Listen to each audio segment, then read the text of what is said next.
नमस्कार दोस्तों। यहाँ व्हाट्सएप पर एक जो है क्वेश्चन दे रखा है, उस क्वेश्चन को पढ़ रहा हूँ। राइटिंग में है, प्रणाम गुरुदेव।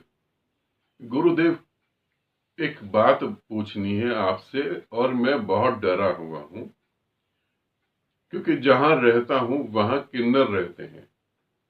क्या किन्नर के आशीर्वाद से हमारा भाग्य बदल सकता है? क्या किन्नर की बददुआओं से हमारा जीवन नरक हो सकता है? मुझे इस डर से बाहर निकालें। ठीक।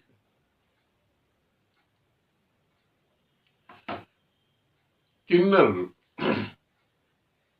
जिन्हें हम हिजड़े भी कहते हैं और अलग अलग नामों से पुकारते हैं, जो स्त्री भी नहीं होते और पुरुष भी नहीं होते हैं, जिनको बीच में रखा जाता है, किन्नर। किन्नर के आशीर्वाद से क्या हमारा भाग्य बदल सकता है? निश्चित बदल सकता है। क्या किन्नर की बद्दुआओं से हमारा जीवन नरक हो सकता है? निश्चित हो सकता है। तो क्या हमें किन्नरों से डरना चाहिए? ये थोड़ा सा अजीब है। पहले तो हम समझ लेते हैं कि कैसे आशीर्वाद से और कैसे बद्दुआओं से हमारे जीवन में फर्क पड़ता है। किन्नर के आशीर्वाद से हमारा भाग्य बदल सकता है। यदि किन्नर के आशीर्वाद से हमारा भाग्य बदल सकता है, तो किन्नर का भाग्य तो बहुत ही ऊपर होगा। जिसके पास अरबों रुपया है वही तुम्हें रुपया दे सकता है। जो सोने से लदा है वही तुम्हें सोना दान में दे सकता है। जिसके पास खुद ही नहीं हो वो तुमको देगा कहां से? सिंपल सी बात है। जिसके आशीर्वाद से तुम्हारा भाग्य बदल सकता है, तो उसका भाग्य क्या होगा? क्या होना चाहिए उसके भाग्य को? क्या उसका भाग्य इतना ही है कि वो रेड लाइट पर भीख मांगे? क्या उसका भाग्य इतना ही है कि वो जबरदस्ती लोगों को टॉर्चर करे? क्या उसका भाग्य इतना ही है कि उस किन्नर से पूछा जाए कि दोबारा तुम किन्नर बन के पैदा होना चाहो, तो वो कह दे कि मैं कुत्ते का जन्म लूंगा, मैं जानवर का जन्म लूंगा, किन्नर का जन्म तो मैं कभी ना लूंगा? इस व्यक्ति के आशीर्वाद से तुम्हारा भाग्य बदल सकता है? थोड़ा सोचो, क्या तुम्हारा भाग्य बदल सकता है? इसकी बद्दुआओं से तुम्हारा भाग्य बर्बाद हो सकता है? थोड़ा सोचो लो, इस बात को सोचो। क्या इनकी बद्दुआएं तुम्हारे भाग्य को बर्बाद कर सकती हैं? जब तुम्हारे सामने किन्नर होता है और तुम उसकी इच्छा नहीं पूरी करते, पहली बात तो जो सच में किन्नर होगा, मैं यहां पर एक एक चीज को क्लियर कर रहा हूं, जो सच में किन्नर होगा वो अपनी प्रतिभा को निखारने का काम करेगा। वो कभी भी भीख नहीं मांगेगा, वो कभी भी बद्दुआएं नहीं देगा। अगर तुम उसकी इच्छा पूरी कर देते हो तो ठीक, नहीं करते तो वो तब भी तुम्हें ये कहेगा कि चलो तुम्हारा भला हो, ठीक है, तुम खुश रहो। वो तब भी ये कहेगा। किन्नर होना अलग बात है, एक किन्नर को साधक होना अलग बात है। हमें बताया जाता है कि किन्नर का अर्थ है आदि स्त्री आधा पुरुष, और फिर हम जोड़ देते हैं शिव से कि पार्वती और शिव अर्थात किन्नर। हिंदू धर्म के अंदर इतनी सुविधा है कि आप कहीं से भी किसी को पकड़ के कहीं जोड़ दो, बहुत आराम से, कोई दिक्कत नहीं है। मुस्लिम धर्म में ऐसी कोई सुविधा नहीं है, क्रिश्चियन धर्म में ऐसी कोई सुविधा नहीं है, सिख धर्म में ऐसी कोई सुविधा नहीं है। तुम हिंदू धर्म में कुछ भी कर दो वो चलेगा। इसीलिए चीजें खराब होती चली गई। जहां हम शिव को रखते हैं कि आदि स्त्री आधा पुरुष, वो एक मानसिक शरीर की बात कर रहे हैं, वो एक आत्मिक शरीर की बात कर रहे हैं। तुम्हारे भीतर स्त्री भी है, तुम्हारे भीतर पुरुष भी है।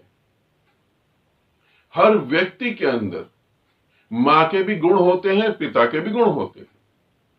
कोई भी व्यक्ति ऐसा नहीं होता कि जिसमें 100% मां के ही गुण हो, 100% पिता के ही गुण हो, ऐसा नहीं है। सभी में स्त्री और पुरुष है। मगर जब हम किन्नर की बात करते हैं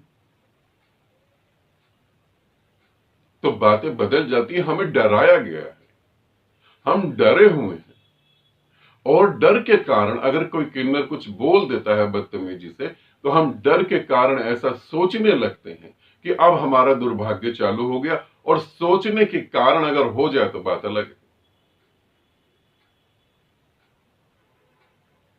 किन्नर दुआएं दे, अच्छी बात है, बद्दुआएं दे, तुम्हारे अपने कर्म कहां जाते हैं, तुम अपने कर्मों को कैसे करते हो, यह भी तो निर्भर करता है। वो तो अपने जीवन से परेशान है पूरी तरह से, और जो संतुष्ट है उन्होंने अपने को निखारा है। सभी किन्नर एक जैसे नहीं हो सकते।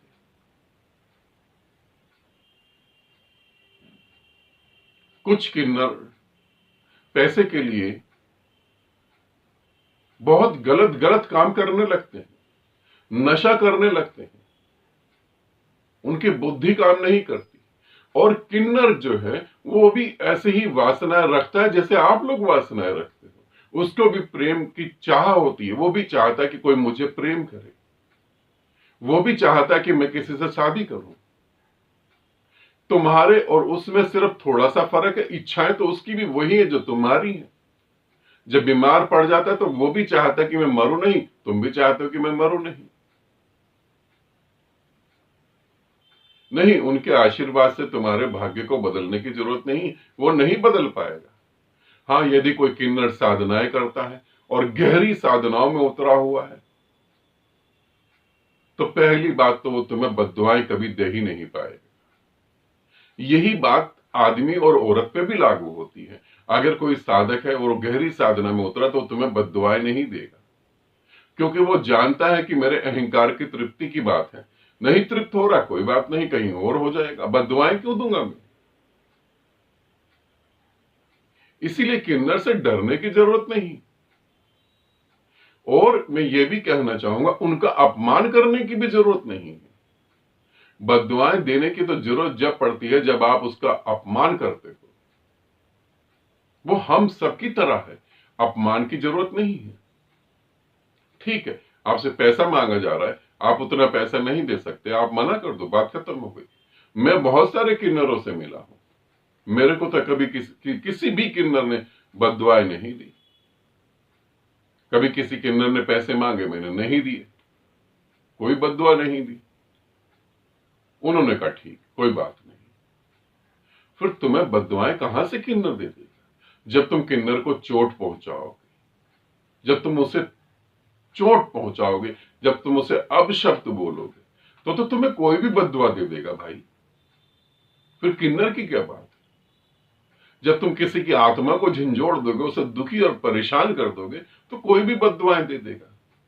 और ध्यान रखना, कमजोर आदमी तुम्हें हाथ नहीं मार सकता, कमजोर आदमी तुम्हें थप्पड़ नहीं मार सकता, तुम्हें बद्दुआएं ही दे सकता है।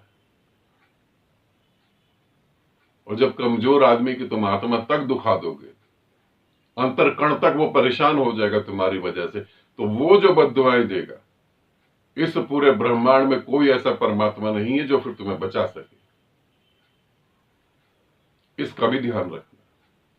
फिर कोई भी ऐसा नहीं जो तुम्हें बचा सके उसकी बद्दुआओं से।